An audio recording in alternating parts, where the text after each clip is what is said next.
నమస్తే, welcome to hit TV. నేను మౌనిక. మీ సమస్యకి మా పరిష్కారాన్ని అందించడం కోసం మేం చేస్తున్న ఈ కార్యక్రమమే అదాలత్ విత్ అడ్వకేట్ రమ్య. ఈరోజు ప్రముఖ హైకోర్టు అడ్వకేట్ ఆకుల రమ్య గారు మనతో ఉన్నారు. వారితో మాట్లాడదాం. నమస్తే మేడం. నమస్తే మౌనిక. ఎలా ఉన్నారు? బాగున్నానమ్మా. ఓకే, ఎప్పటిలాగే వాళ్ళ సమస్యల్ని మనతో షేర్ చేయడానికి ఒక కాలర్ లైన్ లో ఉన్నారు. వారితో మాట్లాడతాం. నమస్తే అండి. నమస్తే మేడం. మీ పేరు? నా పేరు విజయ్ మేడం. విజయ్. ఎక్కడి నుంచి మాట్లాడుతున్నారండి? ఇక్కడ జైరాబాద్ మేడం మరి. ఓకే, అడ్వకేట్ రమ్య గారు ఉన్నారు, మాట్లాడండి. ఓకే విజయ, చెప్పండి అమ్మా, ఏంటి మీ ప్రాబ్లం? మేడం, అది మా ఆయన ప్రాబ్లమే మేడం. పెళ్ళి ఎప్పుడైంది? మ్యారేజ్ అయ్యి 13 సంవత్సరాలు అవుతుంది మేడం. చెప్పండి అమ్మా, ప్రాబ్లం కంటిన్యూస్ గా చెప్పండి. అయితే మేడం, ఆయనకు ఫస్ట్ మ్యారేజ్ అయింది మేడం. మ్యారేజ్ అయింది, 2 పిల్లలు కూడా, ఒక పాప బాబు. ఆ, అయిన తర్వాత ఏదో గొడవలు అయ్యి ఆమె వెళ్ళిపోయిందంట వాళ్ళ అమ్మ వాళ్ళ ఇంటికి. వాళ్ళ అమ్మ వాళ్ళ ఇంటికి వెళ్ళిపోయిన తర్వాత ఈయన 2 నెలలకే ఆ భార్య చనిపోయిందని సొంత ఊరు అక్కడ కరీంనగర్ మేడం, అత్తగారిది. ఆ, అమ్మవారిది ఇక్కడ హైదరాబాద్ దగ్గర జైరాబాద్. ఉమ్, అయితే ఇక్కడ మా అమ్మ వాళ్ళు చాలా పేదోళ్ళు మేడం.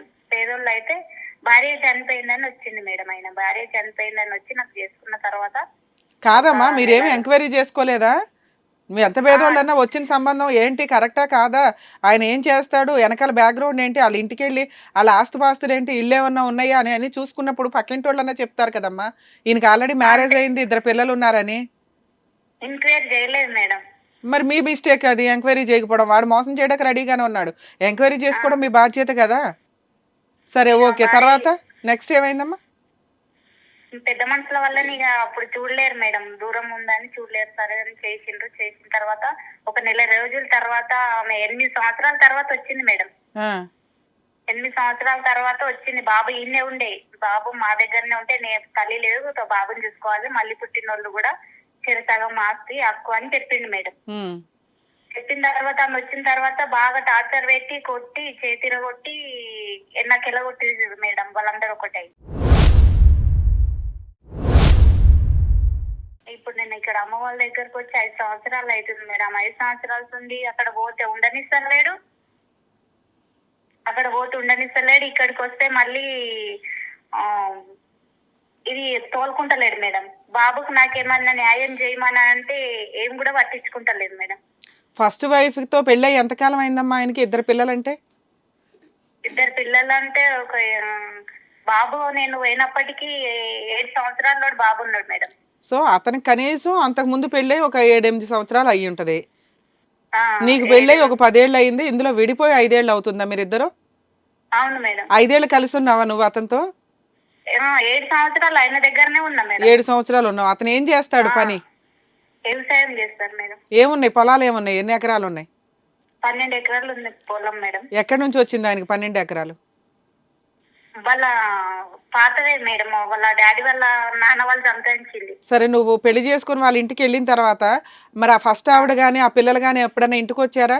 మా పెళ్ళి అయ్యింది, మాకు ఇంకా డైవర్స్ అవ్వలేదు, 2 months కి నిన్నెట్లా పెళ్లి చేసుకున్నాడని వచ్చి గొడవ చేయాలి కదా, చేశారా చేయలేదా? చేయలేదు మేడం, కేసు పెట్టింది. ఇంటికి రాలేదు కానీ కేసు పెట్టింది. సో ఓకే, కనీసం ఆవిడకి నువ్వు సెకండ్ మ్యారేజ్ చేసుకున్నావని తెలిసింది, అతని మీద కేసు పెట్టిందా? అవును మేడం. ఏమని పెట్టింది? నేను ఉండంగా 2వ పెళ్లి చేసుకున్నాడని కేసు పెట్టింది. నీ మీద కూడా రిజిస్టర్ అయిందా కేసు? అవును మేడం. మరి మీ ఇద్దరు బెయిల్ తెచ్చుకున్నారా? తీసుకొచ్చిండ్రు మేడం. 10 ఏళ్ల నుంచి ఆ కేసు నడుస్తుందా? ఇప్పుడు ఏ స్టేజ్ లో ఉంది ఆ కేసు?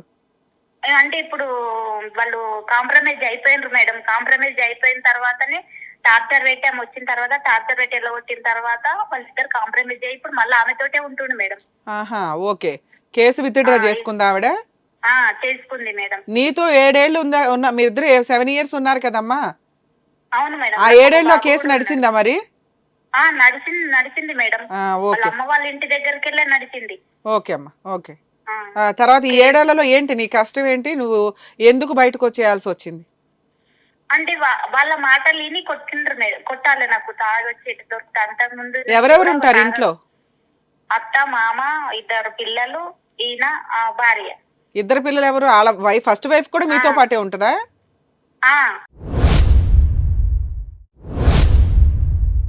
అవును మేడం. అదేంటమ్మా, ఫస్ట్ వైఫ్ భార్య పిల్లలు ఇంతమంది ఉండగా 2 నెలలకి ఆ భార్య అలిగి వెళ్ళిందని నిన్ను పెళ్లి చేసుకుంటే నువ్వు ఇంట్లోకి వెళ్ళి కాపురం చేస్తున్నావా? అప్పుడు ఆవిడ వెళ్ళి కేసు వేసిందా పోలీస్ స్టేషన్ లో? వాళ్ళ అమ్మ వాళ్ళ దగ్గర నుండి వేసింది మేడం. వేసినాక మళ్ళీ కాపురానికి వచ్చేసిందా నువ్వు ఉండగానే? 8 సంవత్సరాలకు ఇక్కడికి వచ్చేసింది మేడం. ఇక్కడికి వచ్చిన తర్వాత ఆమెకు కోర్టులో ఏం చెప్పిందంటే ఇల్లు ఆమెకి ఇచ్చి 1 ఎకర్ పొలం. ఒక్క నిమిషం అమ్మా, 8 సంవత్సరాల తర్వాత ఆవిడ వచ్చింది. అంతకు ముందు 7 సంవత్సరాలు ఎవరెవరు ఉన్నారమ్మా ఇంట్లో నీతో పాటు అని అడిగా. అత్త, మామ, నేను, మా ఆయన, ఆమె బాబు. ఒక బాబు ఇక్కడే ఉండేవాడా? ఇక్కడనే ఉన్నాడు. ఆడపిల్లనే మా మెంబర్ ఉంది, బాబేమో ఇక్కడ. ఓకే ఓకే అమ్మా. ఇలా 7 ఏళ్ళు నడిచింది. ఈ 7 ఏళ్లలో నీకున్న కష్టం ఏంటి? మీ అత్త మామ చెప్పిన మాటలు విని మీ హస్బెండ్ నిన్ను కొడుతూ ఉండేవాడా? అత్త మామ ఏం చెప్పడలేము. మా మామ మంచోడే మేడం. ఓకే. ఇక వాళ్ళ తల్లి కొడుకు ఒక మాట, ఇక తాగడము, కొట్టడము, ఇష్టమైతుండు లేకపోతే వెళ్ళిపో, అవసరం లేదు నాకు, ఇట్లా కొట్టే మేడం. ఇక్కడ అమ్మ వాళ్ళ పరిస్థితి బాగలేదని అట్లనే కష్టపడుకుంటానే పోయినా మేడం. బాధలు పడుకుంటా, బాబు పుట్టిండు, బాబు ఎటుగాను ఎవడైతాడని కష్టపడుకుంటానే పోయినా. తర్వాత ఇక ఆమె వచ్చేసిన తర్వాత, ఆమె ఇంటికి వచ్చిన తర్వాత కోర్టులో ఆమెకు పొలము ఇల్లు ఇయ్యాలని చెప్పిరంట మేడం. ఓకే. ఆ విషయం ఒప్పుకొని నాకు మా అమ్మ వాళ్ళ ఇంటికి తోలేసి ఆమెను తోలుకొచ్చి పెట్టిండి ఇంటికాడ. ఓకే, ఆవిడకి ఇల్లు పొలం ఇవ్వడం ఎందుకు అని చెప్పి ఈయన ఏం చేశాడు తెలివిగా నిన్ను హెరాస్ చేయడం స్టార్ట్ చేశాడు. నువ్వు వెళ్ళిపోతే ఆవిడ తెచ్చుకోవచ్చు ఇంట్లోకి అని.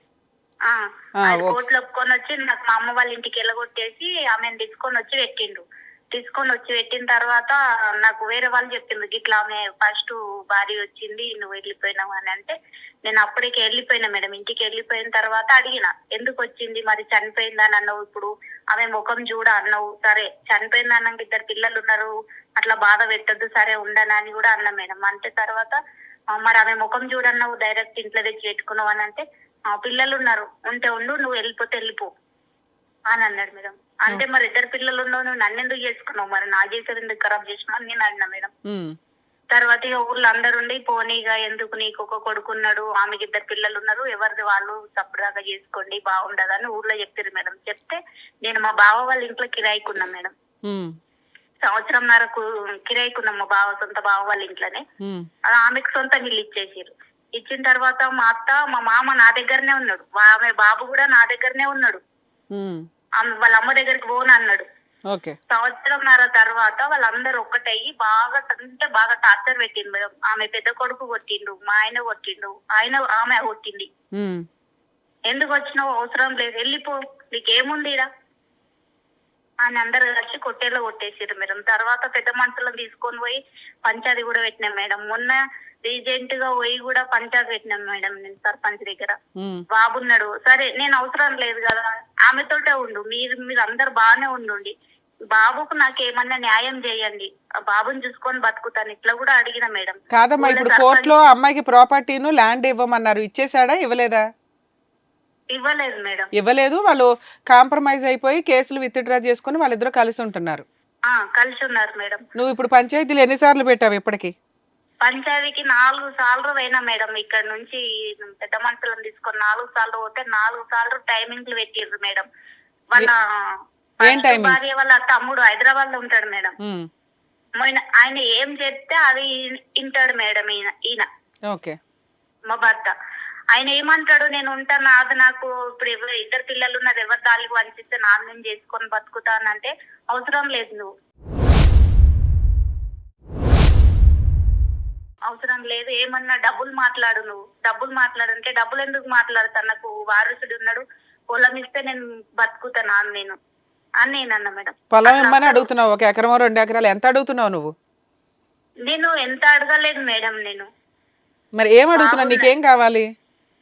అదే మేడం, నాకు బాబు ఉన్నాడు కదా, బాబుకు న్యాయం కావాలని. అరే నీ దృష్టిలో న్యాయం అంటే ఏంటి? అదే మేడం, పొలం ఉంది కదా, పొలం కావాలి నాకు. అదే ఎంత కావాలని అడుగుతున్నాను. 12 ఎకరాలు ఉంటది మేడం. 12 ఎకరాల వల్ల ఇక నా బాబుకి ఏ విధంగా కావాలి మేడం. నీకు ఒక ఐడియా ఉంటది కదమ్మా, నీకు ఎకరం కావాలా, 1/2 ఎకరం కావాలా, 2 ఎకరాలు కావాలా, సమానంగా కావాలా, ఏదో ఒక ఐడియా ఉంటది కదా. అంటే 2 ఎకరాలు సమానం అక్క అంటే ఒక ఆడపిల్ల ఉంది మేడం, నా కూతురు అయినా కానీ నేను అట్లనే ఆలోచిస్తా కదా మేడం.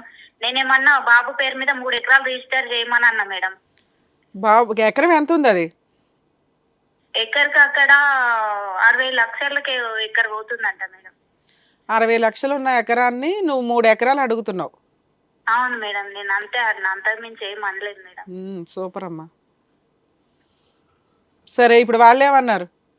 వాళ్ళు ఏమన్నారు మేడం, డబ్బులు మాట్లాడు, డబ్బులు అడుగు అంటే నేను డబ్బుల గురించి క్యాష్ రూపంలో అడగమంటున్నారు వాళ్ళు. ఏమన్నా ఇంత కట్టిస్తాం, ఇప్పుడు నీ జీవితం ఖరాబ్ అయినందుకు బాబుకు చదువుకోవడానికి నీకు బతకడానికి డబ్బులు కట్టిస్తాం, భూమి కాడికి రాకు నువ్వు అని అంటుండ్రు మేడం. ఓకే, డబ్బుల రూపంలో మరి ఆ భూమి డబ్బుల రూపంలో అడిగిపోయావా? నువ్వు అన్న దాని ప్రకారం ఆ 3 ఎకరాలు డబ్బులు ఇచ్చేయమని పోయావా? సరే అంటే సరే నేనేమన్నా మేడం, డబ్బులు అంటుండ్రు కదా, మరి మీరు ఒక మాట చెప్పండి గింత ఇస్తామని, దాన్ని విధానంగా నాకు నచ్చితే ఒప్పుకుంటా, నచ్చుకోకపోతే ఒప్పుకోనని నేను అన్నా మేడం. అనేసరికి ఏమన్నారు, నువ్వే చెప్పు అంటే నేను చెప్పాను, మీరు చెప్పు గింత ఇస్తామని అంటే నాకు సరిపోకపోతే అడుగుతా, సరిపోతే సరే ఓకే అని ఒప్పుకొని వెళ్ళిపోతాను నేను అన్నా మేడం. అనేసరికి ఏం చేసిరు, 25 డేటుకు రా నువ్వు, 25 డేటు రోజు ఏదున్నా కాంప్రమైజ్ చేసుకుందాం అన్నారు మేడం. పోయిన సంవత్సరం వినాయకుల పండుగ రోజు రమ్మని డేట్ ఇచ్చారు, వినాయకుల పండుగ రోజు నేను పెద్ద మనుషులను, నేను ఇళ్లలో పని చేసుకొని బతుకుతా మేడం. పెద్ద మనుషులను తీసుకొని ఇంత డబ్బులు కుదబెట్టుకొని కారు తీసుకొని పెద్ద మనుషులను దోలుకొని పోతే ఏం చేసింది మేడం, వాళ్ళు 11 గంటలకల్లా రమ్మన్నారు మేడం పంచాయతీ. ఇక్కడ నుంచి పోయేసరికి 12 అయింది మేడం, 1 గంట లేట్ అయింది. గంట లేట్ అయిందని ఇంటి మంది పోయి దాగి ఉన్నారు మేడం, దొరకలేదు. పొద్దున 12 గంటల, మధ్యాహ్నం 12 గంటల నుంచి సాయంత్రం 6 గంటల దాకా ఆడనే ఉన్నాం కానీ కనీసం దొరకలేదు మేడం వాళ్ళు.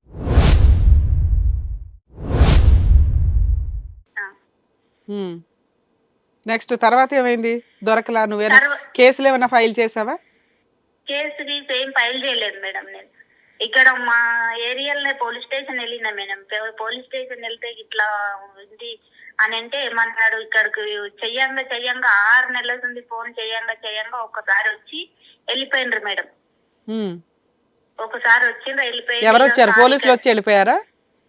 లేదు, మా ఆయన వాళ్ళ బావమరిది వాళ్ళు వచ్చిండ్రు మేడం. ఓకే, వచ్చిండ్రు, మాట్లాడిండ్రు, వెళ్ళిపోయిండ్రు. సార్ ఏమన్నాడు అంటే, ఇక్కడ ఏరియా కాదు కదమ్మా, నువ్వు కేసు చేస్తా అంటే కేసు చెయ్యు అని అంటే, సార్ నా పరిస్థితి బాగాలేదు సార్, నా ఎంబడి తిరగడానికి ఎవరు లేరు, నాకు డాడీ లేడు, మా అమ్మకు అసలు చేత కాదు, అన్నయ్య చనిపోయిండు, ఎవరు లేరు సార్, నాకు కేసు తిరగడానికి ఎవరు లేరు, నాకు ఏదన్నా ఒకటి న్యాయం చేయండి సార్ నాకు అని సార్ కూడా కాళ్ళు మోకిన సార్ మేడం నేను. అంటే ఇక ఆయన అట్లా అంటున్నాడు. మళ్ళీ వస్తాను ఇక్కడ సార్ వాళ్ళకి కూడా డేట్ ఇచ్చిపోయిండు, 15వ తారీఖు వస్తామంట, రాలేదు మేడం. అప్పటి నుంచి ఇప్పటి వరకు సార్ వాళ్ళు ఫోన్ చేస్తే కూడా ఫోన్ లిఫ్ట్ చేయరు. ఏది ఈ నెల 15వ తారీఖున వస్తా అన్నారా? పోయిన సంవత్సరం మేడం, పోయిన సంవత్సరం సార్ వాళ్ళకి డేట్ ఇచ్చిమా. ఓకే, తర్వాత అసలు ఫోన్ కూడా చేయలేదు. నేను మళ్ళీ పోలేదు కూడా మేడం. ఎందుకని? మరి నువ్వేదో న్యాయం చేయమన్నావు, వాళ్ళు చేయడానికి రెడీ అయ్యారు, నువ్వు పోలీస్ స్టేషన్కి వెళ్ళి ఫాలో అప్ అన్నా చేసుకోవాలి కదా. 1 ఇయర్ నుంచి ఖాళీగా ఎందుకున్నావు? అంటే ఖాళీగా అంటే ఇక వాళ్ళు చెప్పిండ్రు అంతలే ఊరుకున్నారు మేడం. అట్లా వాళ్ళు ఊరుకుంటారమ్మా, వాళ్ళకి డబ్బులు ఇచ్చే ఉద్దేశం లేదు కాబట్టి వాళ్ళు ఊరుకుంటారు. నువ్వు రికవరీ చేసుకోవాలి అనుకున్నప్పుడు నువ్వు ఫాలో అప్ చేసుకోవాలి కదా ఈ ప్రాసెస్ అంతా.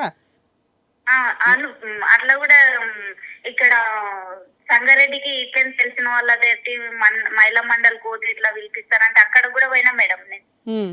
అక్కడ కూడా మేడం సంగారెడ్డి పోయినా మేడం. మేడం వాళ్ళ దగ్గరకు 3 సార్లు తిరిగిన మేడం నేను సంగారెడ్డి 3 సార్లు తిరిగితే ఒకసారి పేపర్ నోటీసు కూడా పంపించారు మేడం. నోటీసు కూడా పంపిస్తే ఏం కూడా వాళ్ళు కాంప్రమైజ్ కాలేరు మేడం. తర్వాత ఫోన్ చేస్తే కూడా ఫోన్లు కూడా తీయలేరు మేడం.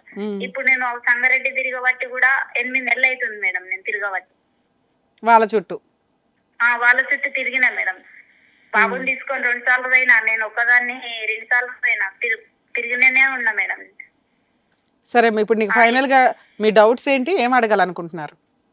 డౌట్స్ అంటే ఇక నేను వాళ్ళ ఉద్దేశము, నా బాబుకు వాళ్ళు డబ్బులు కట్టియాలంటే బాబు బతికే విధానం కట్టించినా ఓకే మేడం. ఎట్లా కూడా నాకు బాబు లైఫ్ ఖరాబ్ కాకుండా కావాలి మేడం. సరే, వాళ్ళు 10 లక్షలు 20 లక్షలు ఇస్తానంటే తీసుకోవడానికి ఓకేనా నువ్వు? సరిపోతాయా మేడం బాబుకు 10 లక్షలు 20 లక్షలు? సరే, వాళ్ళకి 12 లక్షల ఎకరాలు లేవు, 12 ఎకరాలు లేవు, నువ్వేం చేస్తావు మరి? అంటే 10 లక్షలు 20 లక్షలు అని అంటే ఇప్పుడు వాళ్ళతో పాటు ఈయన కదా మేడం. ఇప్పుడు నేనంటే ఆయన నేను ఉండగా ఎందుకు వచ్చినావని నేను అంట కదా, బాబు ఆయన కుట్టిన బాబే కదా మేడం. ఉమ్. మరి దానికి తగ్గట్టు పార్టీషన్ సూట్ వేసుకుంటావా మరి కోర్టులో? నువ్వు కోర్టుల చుట్టూ వెళ్ళలేవు, పోలీస్ స్టేషన్ చుట్టూ వెళ్ళలేవు, ఫైటింగ్ చేయలేవు, నీకు ప్రాబ్లం అంతా క్లియర్ అయిపోవాలా? అట్లానే కాదు మేడం, మరి నాకు నీకున్న వెనక- ఆప్షన్స్ వెనక ఏంటో. సపోర్ట్ వెనక సపోర్ట్ ఎవరు లేరు మేడం, నాకు అది ప్రాబ్లం. అందుకేనమ్మా సపోర్ట్ లేరు కాబట్టి నువ్వు ఈ పెద్ద మనుషుల పంచాయతీలో, కోర్టులో కేసులు, పోలీస్ స్టేషన్ కంప్లైంట్లు ఇవ్వడం వల్ల వాళ్ళు ఈ మాత్రం ఫిగర్ అన్నా ఇవ్వడానికి రెడీ అవుతారు. నువ్వు ఆ ఫిగర్ తీసుకొని సెటిల్మెంట్ చేసుకోవడానికి రెడీయేనా అని అడుగుతున్నా. సెటిల్మెంట్ అంటే మేడం 10 లక్షలు 20 లక్షలు అని అంటే నేను బాబు పేరు మీద ఒక 3 ఎకరాలు చేయమని అన్నా మేడం. నేను ఎక్కువ కూడా సగం పాలు కూడా ఏం అడగలేను మేడం. నేను సగం పాలు వస్తుందా అమ్మా? సగం పాలు అని అంటే ఇప్పుడు ముగ్గురు ఉన్నారు కదా మేడం, ముగ్గురు పిల్లలకు సమానంగానంటే మా బాబుకు కూడా ఒక వాట ఉంటది మీ కదా అత్త మామ బతుకున్నారా తల్లి? మేడం. ఉన్నారు మేడం. మరి వాళ్ళు ఏమైపోవాలమ్మా? మీ ముగ్గురు వారసులు పనిచేస్తే? అదే వాళ్ళకు కూడా కావాలి మేడం. వాళ్ళ తర్వాత వాళ్ళు అయినాకనే మేము మేడం. మరి ఇప్పుడు ఎట్లా బతుకుతావు? వాళ్ళు అయినాకే నువ్వు అన్న ప్రకారం 3 వాటాలు వస్తాయి అనుకుందాం, మరి అప్పటిదాకా ఎలా బతుకుతావు? అదే ఉంది మేడం. మరి దానికే కదా వాళ్ళు ఏమంటున్నారు, మేము అది ఎవరికి పంచం, మా అమ్మ నాన్న తదనంతరం మాట్లాడతాం ఆ పాయింట్ మీద. ఇప్పుడు నీకు ఫుల్ అండ్ ఫైనల్ సెటిల్మెంట్గా ఏం కావాలని అడుగుతున్నారు, నువ్వేమో ఆ 3 ఎకరాల డబ్బులు అడుగుతున్నావు. అది జరిగే పని కాదు. ఒకవేళ 10 లక్షలకో 20 లక్షలకో 30 లక్షలకో వస్తే తీసుకొని సైలెంట్గా ఉండడానికి నువ్వు రెడీయేనా అని అడుగుతున్నా. ఇక 30 అంటే అని ఉన్న ప్రాపర్టీ మొత్తం వాళ్ళ చేతులు ఉండి ఇప్పుడు నేను కనీసం బాబుకు ఒక ఇల్లు వచ్చేటట్టన్నా న్యాయం కావాలని కోరుకుంటున్నా మేడం నేను. సరే అమ్మా, నీకు విషయం చెప్తాను, కాసేపు సైలెంట్గా ఉండండి, మళ్ళీ లాస్ట్లో మాట్లాడతాను నీతో. కేసులు ఎలా ఉంటాయి ఏంటి అనేది మాట్లాడుతూ ఉంటాను, వినండి సైలెంట్గా. మౌనిక గారు, యాక్చువల్గా ఇట్లాంటి మ్యాటర్స్ తెలిసి తెలియక వీళ్ళంతా కూడా కోర్టులకు వెళ్తేనో, లేకపోతే అమ్మాయి already first wife case file చేస్తే ప్రాపర్టీలో సగం వచ్చేసింది, కొంత భూమి ఇవ్వమన్నారు, ఇల్లు ఇవ్వమన్నారు కోర్టు అని ఏదైతే అంటుందో, అందులో వీళ్ళు క్రైమ్ చేశారు కాబట్టి ఫస్ట్ వైఫ్ 2 పిల్లలు వెళ్ళిపోయిన 2 monthsకే అతను చాలా పెద్ద క్రైమ్ చేసినట్టు. ఏది, ఆ అమ్మాయిని భార్య ఉండగా విడాకులు ఇవ్వకుండా వేరే అమ్మాయిని పెళ్లి చేసేసుకోవడం అనేది. అప్పుడు ఆ అమ్మాయి పెట్టే కేసు స్ట్రాంగ్ కేసు కింద లెక్క. లీగల్గా తను ఎలిజిబుల్ పర్సన్, లీగల్గా ఎలిజిబుల్ వైఫ్, 2 kids ఉన్నారు. వితిన్ 2 monthsలో ఏదో గొడవ జరిగి వెళ్ళిపోయిన అమ్మాయి విషయంలో ఆ విషయాన్ని అట్లా ఉంచేసి సీక్రెట్గా ఇంకో పెళ్లి చేసుకోవడం అనేది సివియర్ క్రైమ్. సో అందువల్ల ఆవిడ పెట్టిన కేసు చాలా స్ట్రాంగ్ కేసు అయ్యింది. ఈ భార్యాభర్తలు 2 సెకండ్ వైఫ్ ఎవరైతే ఉన్నారో ఆ అమ్మాయిని ఇద్దరిని కూడా బెయిల్ ప్రొసీడింగ్స్ నడిపించాల్సి వచ్చింది. కోర్టులో కేసు మోర్ దాన్ 5 years నడిచింది. సో అందులో అడ్వకేట్ ఫీజెస్ కాస్త గట్టిగానే ఉంటే మెంటల్ టెన్షన్ కూడా ఎక్కువగానే ఉంటుంది. సో కోర్టు ఇంత ప్రాపర్టీ ఇవ్వండి అని చెప్పడానికంటే ముందు మేబీ వీళ్ళే అవుట్ ఆఫ్ కోర్ట్ సెటిల్మెంట్ చేసుకొని ఉండొచ్చు. ఎందుకంటే ఆ అమ్మాయి వేసిన కేసు అంత స్ట్రాంగ్ కేసు కాబట్టి. ఆవిడ ఏ రకంగా అయితే కొంత ఇల్లు ల్యాండ్ తెచ్చుకుందని ఈవిడ అనుకుంటుందో అలా తిను కూడా లీగల్గా వెళ్తే వస్తాయేమో అని తిన అపోహ. రియల్గా అలా రావు. ఈవిడ వేరు, ఆవిడ వేరు. ఆవిడ లీగల్గా ఫస్ట్ వైఫ్, 2 పిల్లలు ఉన్నారు, ఆయన తప్పు చేశాడు. ఈవిడ విషయంలో జరిగింది ఏంటి అంటే, ఫస్ట్ మ్యారేజ్ అయిపోయింది, 2 పిల్లలు ఉన్నారని చెప్పకుండా సీక్రెట్గా వెళ్ళి అమ్మాయిని మోసం చేసి సెకండ్ మ్యారేజ్ చేసుకోవడం. ఎప్పుడైతే ఆవిడ ఆ ఇంటికి వెళ్ళిందో ఆటోమేటిక్గా ఫస్ట్ వైఫ్ పిల్లలు ఉన్నారన్న విషయం తెలిసింది. ఏది, ఫస్ట్ వైఫ్ కేసు ఫైల్ చేయడం వల్ల. అప్పుడు ఈ అమ్మాయి కేసు ఫైల్ చేసి ఉంటే అదేంటండి ఫస్ట్ వైఫ్ ఉంది, పిల్లలు ఉన్నారు, నన్ను పెళ్లి చేసుకున్నాడు, చీట్ చేశాడు అని పెట్టే కేసు ఫస్ట్ వైఫ్ పెట్టినప్పుడు ఎంత స్ట్రాంగ్గా ఆ కేసు ఉందో ఈవిడ కేసు కూడా అంత స్ట్రాంగ్గాను ఉండేది. ఎందుకంటే తను మోసపోయినట్లు లెక్క. అవతల ఒక వ్యక్తి తన దగ్గరకు వచ్చి చీట్ చేసి పర్టికులర్గా ఆ అమ్మాయిని పెళ్లి చేసుకున్నాడు. సో ఫస్ట్ వైఫ్ పెట్టిన కేసు ఎంతైతే స్ట్రాంగ్గా ఉంటుందో ఈ కేసు కూడా అంతే స్ట్రాంగ్. కానీ ఈవిడ అలా కేసు పెట్టిందా? పెట్టలేదు. అలా పెట్టకుండా తను ఆల్రెడీ మ్యారిటల్ రిలేషన్ కంటిన్యూ చేసింది. 7 years అతనితో కాపురం నడిపించింది. ఫస్ట్ వైఫ్కి డైవర్స్ రాకుండా సెకండ్ వైఫ్ కాపురం చేసుకుంటూ కంటిన్యూ అయ్యి వెళ్తే ఆవిడకి తెలిసిన తర్వాత కూడా కంటిన్యూ అయింది కాబట్టి ఆ స్టేజ్ని ఆవిడ యాక్సెప్ట్ చేస్తున్నట్టు లెక్క. ఆ క్రైమ్ని ఆవిడ ఎక్స్క్యూజ్ చేసేసి వదిలేసింది. సో అప్పుడు అది క్రైమ్ కింద కన్సిడర్ అవ్వదు. తరువాత అమ్మాయి అక్కడ ఉన్నంత 7 yearsలోనూ ఒక బాబును కూడా కనింది. మ్యారేజ్ ఆల్రెడీ ఫస్ట్ వైఫ్ నుంచి డైవర్స్ రాలేదు కాబట్టి ఈవిడ మ్యారేజ్ లీగల్గా వ్యాలిడ్ కాదు. పుట్టిన పిల్లోడు లీగల్గా వ్యాలిడా, వారసుడా కాదా అంటే వారసుడే. ఈవిడ మ్యారేజ్ సెకండ్ మ్యారేజ్ అయినప్పటికీ లీగల్గా వ్యాలిడ్ కాకపోయినప్పటికీ ఈవిడికి ఏమీ రావు. కానీ అతన్ని మ్యారేజ్ చేసుకున్న విషయంలో సహజీవనం చేసినట్లు లెక్క. డొమెస్టిక్ వైలెన్స్లో ఆవిడికి మెయింటెనెన్స్ వస్తుంది ఒకవేళ తను ఆ కేసు ఫైల్ చేసుకుంటే. మరి పిల్లోడి పరిస్థితి ఏంటండి అంటే పిల్లోడికి కూడా మెయింటెనెన్స్ మాత్రమే వస్తుందండి. ఎప్పుడూ కూడా తండ్రి దగ్గర నుంచి పిల్లలు మెయింటెనెన్స్ మాత్రమే క్లెయిమ్ చేయగలరు తప్ప ఆస్తిలో వాటాలు క్లెయిమ్ చేసే రైట్స్ ఉండవు. మరి ఏ వాటాలు వస్తాయి? ఇతను కూడా వారసుడే కదండి, అక్కడ ఉన్న ఇద్దరు పిల్లలతో పాటు అని తిని ఏదైతే అడుగుతుందో అది నిజమే. ఆ ఆస్తికి ఈ పిల్లోడు కూడా వారసుడు. ఎప్పుడు వాళ్ళ అత్తామామ బతికే ఉన్నారు. ఇంకా వాళ్ళ తదనంతరం ఆ ఆస్తి ఎవరికీ పంచకుండా, అది ఆల్రెడీ తాత ముత్తాతల నుంచి వచ్చింది కాబట్టి ఇన్ కేస్ వాళ్ళు పంచినా అది చెల్లదు. వాళ్ళ షేర్ ఎంతైతే ఉందో అదే పంచాలి, మిగతాదంతా అలాగే ఉండాలి.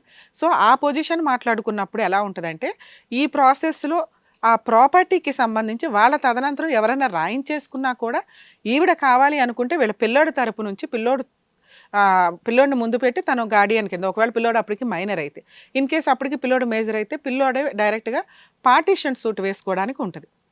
అప్పుడు ఆ 13 ఎకరాలని ఎవరెవరికి ఎంతంత పంచాలి, ఎవరెవరి షేర్ ఎలా ఉంటుంది, వాళ్ళ హక్కులు ఎవరికైనా రాసుకున్నారా, మిగిలిన దాన్నే ఈ బాబు షేర్ ఎంత అనే దాని మీద పంచడం జరుగుతుంది.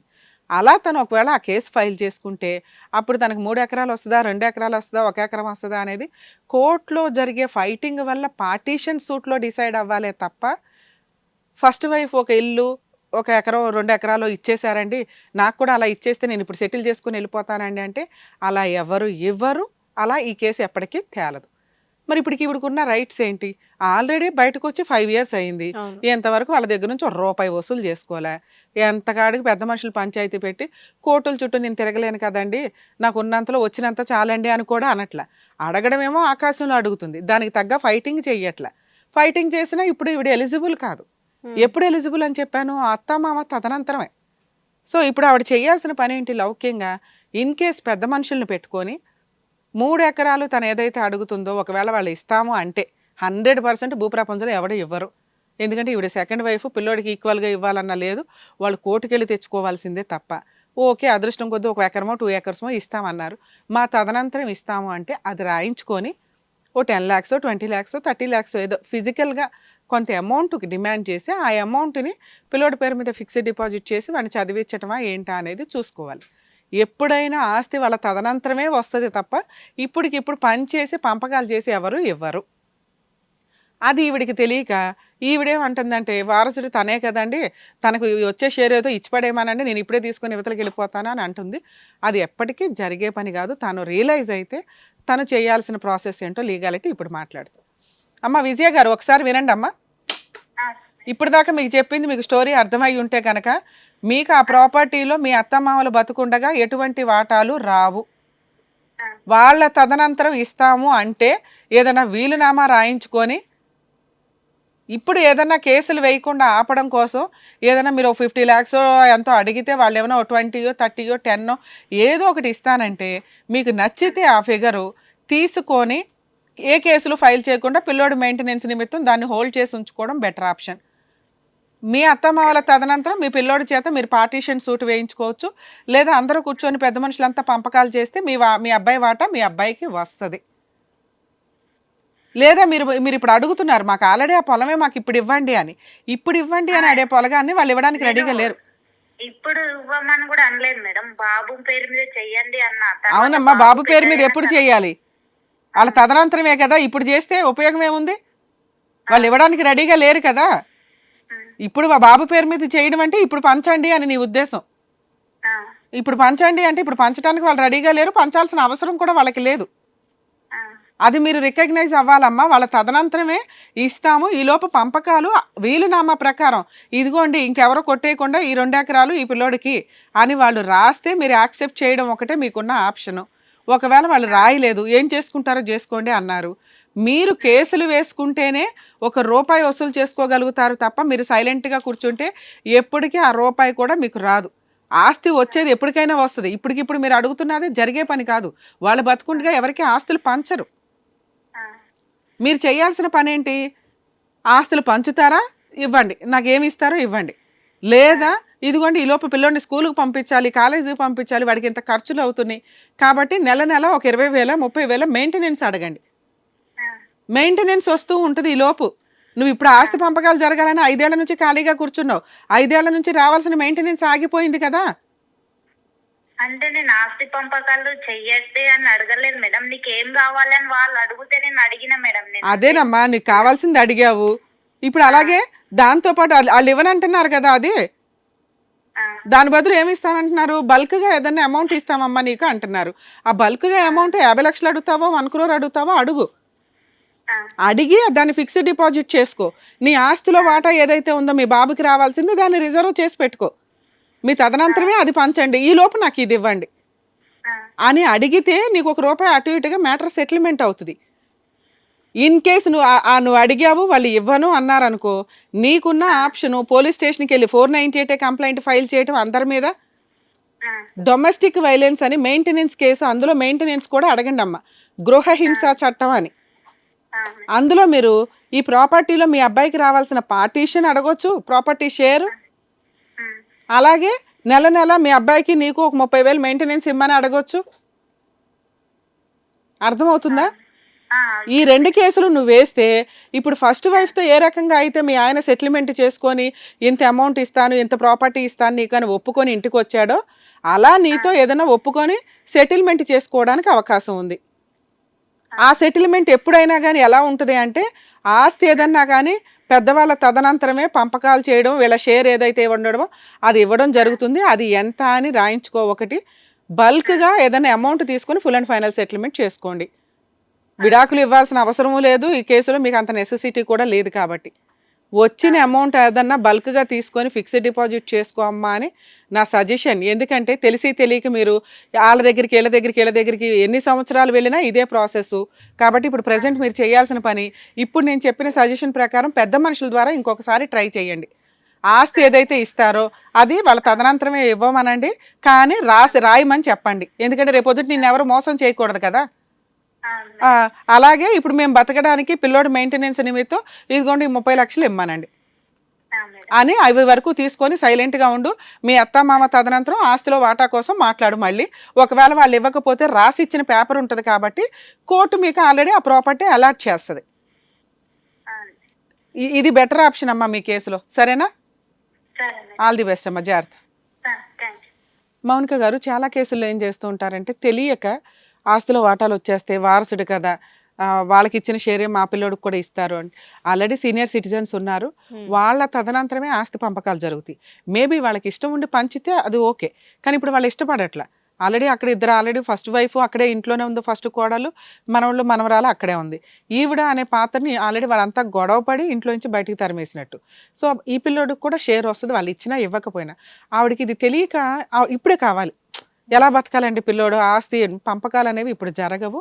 ఫైనల్గా తను లీగల్గా కనీసం ఇప్పుడు నేను చెప్పినట్లుగా 498 కేసు, డొమెస్టిక్ వైలెన్స్ కేసులో ప్రాపర్టీ కోసమును మెయింటెనెన్స్ కోసం వేస్తే మేబీ మనం అనుకున్నట్టుగా సెటిల్మెంట్ జరగడానికి అవకాశం ఉంది. ఓకే రమ్య గారు, బాగా చెప్పారు. Thank you. Thank you.